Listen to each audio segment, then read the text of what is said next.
On va se tourner vers nos choix, les repêchages qu'on a aimés, puis ceux qu'on a moins aimés en général. On va y aller rapidement, parce qu'on est déjà à la 42e minute de l'enregistrement. Renaud, quel a été ton choix favori, justement, de la première ronde? Ben, je vais avec un gros bonhomme, Joe Alt au cinquième rang, avec les Chargers. Pas que c'était un joueur méconnu, je pense que tout le monde le voyait comme un des très bons joueurs de cette classe de repêchage, Joe Alt. Mais du côté de Los Angeles, on le sait, on a fait un ménage au cours de la saison morte. Il y a beaucoup de joueurs de talent qui sont partis. Bon, les Keenan Allen, les Mike Williams, les Austin Eckler, même si Eckler a connu une mauvaise saison, qui ont quitté. On veut faire un renouveau du côté de Los Angeles. Et plutôt que de se lancer sur les joueurs de position, là, de talent, les receveurs, les Malik Neighbors qui étaient disponibles, par exemple, on s'est dit, on a déjà un excellent bloqueur à gauche en Rashawn Slater. Ben, on va aller en chercher un autre en Joe Alt.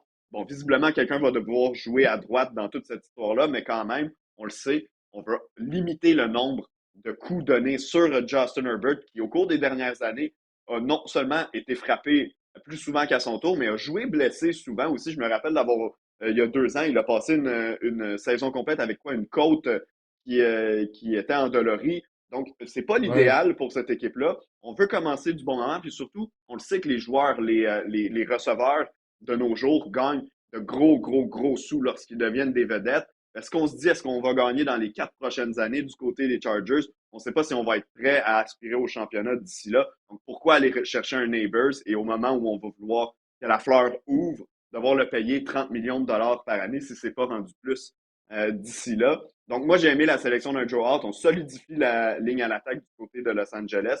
J'ai l'impression que là, on a un duo de bloqueurs qui pourrait faire le travail pour, on ne sait pas, mais peut-être les 10 prochaines années. Ouais, moi, j'ai adoré la sélection de Leatu Latu par les Colts d'Indianapolis. Mhm. Pour moi, il était le meilleur chasseur de quart du repêchage, même devant Dallas Turner du Crimson Tide de Ouais. l'Université de l'Alabama.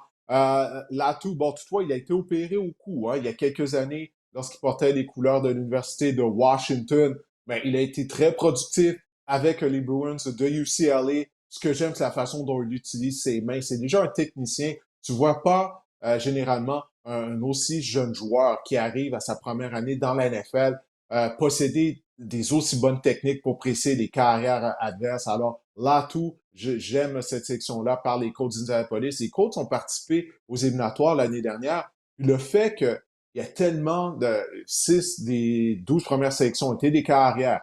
Je crois que quoi, le premier joueur défensif a été repêché seulement en 16e position, je crois.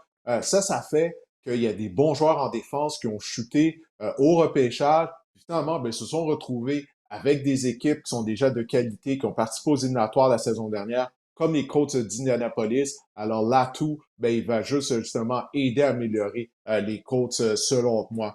Maintenant, est-ce qu'il y a, mis à part Michael Penix, on s'entend là, ça a laissé tout Ouais. le monde incrédule cette sélection-là. Est-ce qu'il y a un autre choix qui t'a laissé ben, justement là incrédule lors de la première ronde? T'as surpris. Il y en a un qui, je ne sais pas s'il m'a complètement surpris, mais qui, moi, personnellement, je ne l'aurais pas fait. Les Chiefs de Kansas City qui ont repêché, la sensation peut-être du repêchage au poste de receveur, Xavier Worthy, le receveur de poste. Tu vois, dans ta fiche, tu le mets à 172 livres, il y a certains rapports qui le mettaient à 165. Bref, il n'est pas très gros, il est extrêmement frêle. Et ce qui a fait son succès, en fait, ce qui fait qu'il est repêché en première ronde, c'est qu'il a battu le record du 40 verges au combine de la NFL.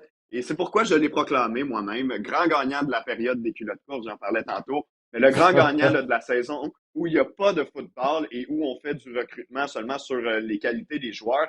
Ce que j'aime pas, bon, extrêmement frêle, rapidement doit prendre une position importante dans l'alignement des Chiefs parce qu'on sait qu'ils n'ont pas beaucoup de profondeur au poste de receveur, donc ça lui laisse pas beaucoup de temps pour s'adapter à la réalité de la NFL. J'ai hâte de voir quand on va lui mettre 2 mains dessus à la ligne de mêlée, comment il va créer de la séparation. Euh, Maintenant, les qualités, c'est un receveur extrêmement rapide, donc ça, c'est évidemment complémentaire avec le jeu des Chiefs. On sait qu'on aime étirer le ballon puis qu'on n'a pas toujours été capable de le faire l'an dernier. Mais il y a une combinaison de faits chez Worthy que j'aime pas. C'est le fait que oui, c'est un receveur qui exploite des zones profondes, mais c'est un receveur qui attrape beaucoup de ballons avec son corps et non pas avec les mains. Et je trouve que c'est une combinaison qui parfois fait peur, surtout dans les zones profondes où tu vas parfois avoir besoin de t'étirer plus loin que le demi de coin ou le maraudeur qui te protège. Euh, pour moi, le plafond d'un gars comme Worthy, puis il va en faire des jeux, j'en suis certain, avec les Chiefs, mais je le vois un peu comme un gars comme Marcus Valdez-Scantling, qui était là jusqu'à l'an dernier, c'est-à-dire un gars qui, oui, va dans les zones profondes, mais qui a besoin de son corps pour attraper des ballons, ce qui fait que lorsque le ballon doit tomber directement dans les mains, des fois, on échappe des ballons que certains autres receveurs auraient peut-être attrapés. Puis on l'a vu avec Valdez-Scantling l'an dernier. Oui, il a fait des gros jeux. Oui, c'est lui qui a mis le dernier couteau dans le cercueil des Ravens en finale de conférence dans l'américaine. Mais dans la saison régulière, c'est aussi un gars qui a échappé beaucoup de ballons et qui a échappé des victoires carrément pour les Chiefs.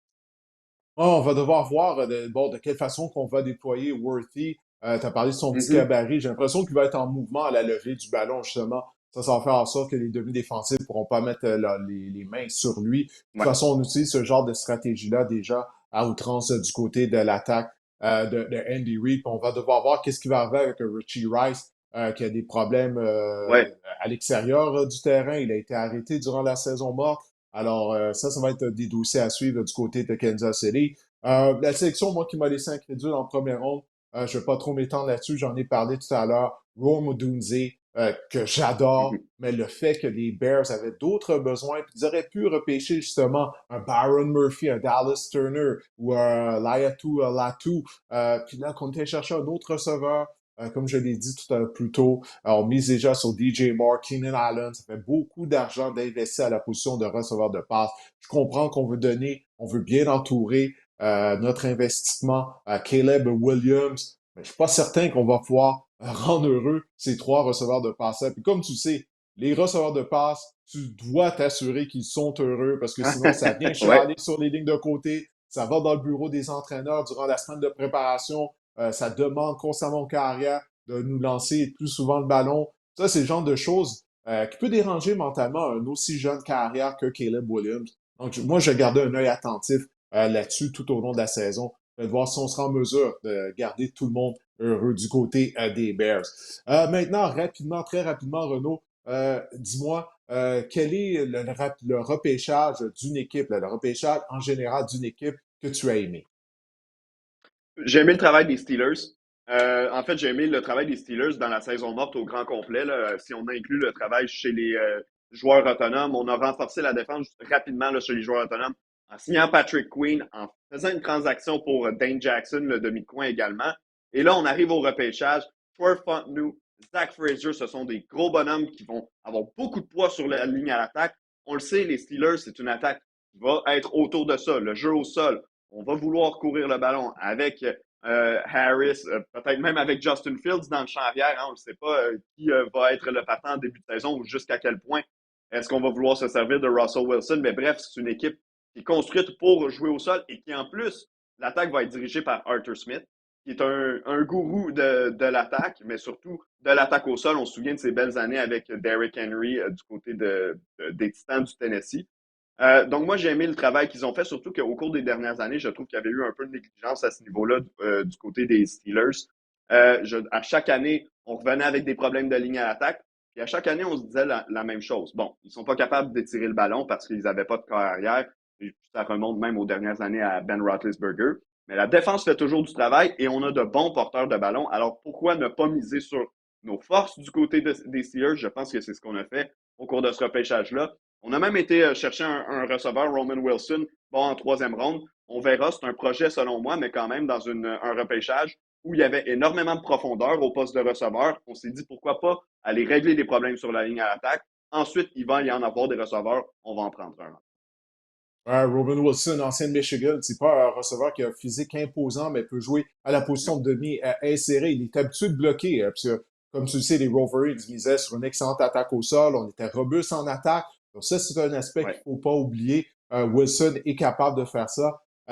Puis la sélection de Peyton Wilson, secondaire de ligne, Oui, qui était le meilleur secondaire de ligne du football universitaire l'année dernière. Toutefois, il a un long historique, Renault, de blessures. Je crois qu'il n'y a ouais. pas une blessure qu'il n'a pas subie au cours de sa carrière, mais il est très talentueux, très rapide également. Alors, du côté des Steelers, c'est un peu un pari qu'on prend. On est à la recherche d'un excellent secondaire intérieur depuis la perte de Ryan Shazier. Souviens-toi, ça fait plusieurs années de ça. ben, on avait repêché Devin Bush. Ça n'a pas fonctionné. Donc, on cherche, Mhm. on met sur contrat des joueurs à cette position-là continuellement, puis on espère que Wilson ben, va s'avérer être la réponse finalement. Moi, de mon côté, le repêchage que j'ai aimé, les Eagles de Philadelphie. Les Eagles, bon, on se Ouais, souviendra que leur saison 2023 s'est terminée en queue de poisson. On a repêché Quinton Mitchell, produit de mon alma mater, l'Université de Toledo. Bon, c'est peut-être un ouais. peu pour ça que j'ai choisi le repêchage des Eagles, mais quand même, il était considéré comme étant un des meilleurs demi-coins du repêchage. Et on sait à quel point la tertiaire des Eagles en a arraché l'année dernière. Écoute, on accordait des matchs de 300 verges à gauche, à droite. Mais ce que j'aime, c'est qu'en plus de Quinton Mitchell, qui est un gros demi-coin, là, OK, plus de 190 livres, a reçu un chrono de 4 secondes et 33 centièmes aux 40 verges, 20 répétitions développées couché. Je sais, pour un demi-coin, ça veut rien dire, mais ça démontre sa force physique.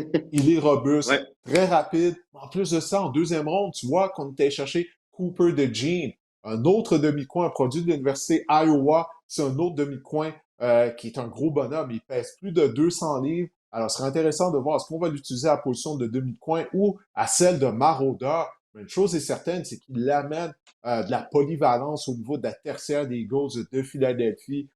On en avait grandement besoin. Alors, à cause de ces deux sélections-là, je sais que ces deux joueurs-là vont avoir un impact immédiat au sein de la défense des Eagles qui en avaient grandement besoin. Alors, c'est pour ça que je trouve que les Eagles ont eu un bon repêchage. Il y a les d'autres Détroit aussi. J'ai bien aimé qu'est-ce qu'ils ont fait. Eux aussi, Ouais. ils ont adressé les problèmes qu'ils avaient au niveau de leur tertiaire. Alors, on va voir si les Lions, la saison prochaine, pourront poursuivre sur leur lancée.